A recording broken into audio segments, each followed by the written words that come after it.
Almost all of the Earth's surface ice is in Greenland and Antarctica. Every year, a part of it melts into the ocean. Normally, it may take a long time for it all.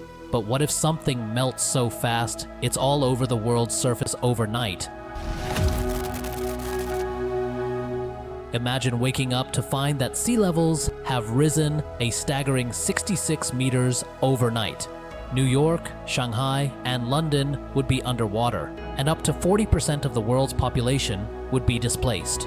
And it's not just the impact above the surface that's relevant. Saline runoff also seeps into groundwater reserves, destroying freshwater sources vital for drinking, agriculture, and power plants. It's a devastating scenario. Also, the ice in Greenland and Antarctica contains around 69% of the world's fresh water.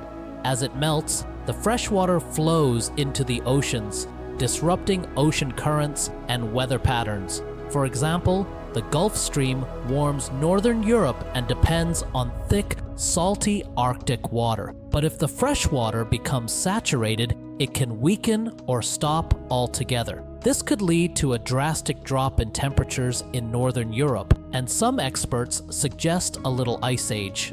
Consider what would happen when 1% of the remaining freshwater ice melts outside Greenland or Antarctica. Some of it resides in interior glaciers of particular concern. Trap toxic chemicals like DDT that can be stored for decades. But when glaciers melt, they release these chemicals into nearby rivers, lakes, and groundwater pollution every water source they touch. The rest of that 1% is mainly hidden underground in Arctic tundra known as permafrost. Melting permafrost presents immediate problems such as mercury pollution, with an estimated 15 million gallons of mercury locked up there, nearly matching the mercury content of the rest of Earth. The organic matter in permafrost is a feast for microbes whose digestion releases potent greenhouse gases like carbon dioxide and methane.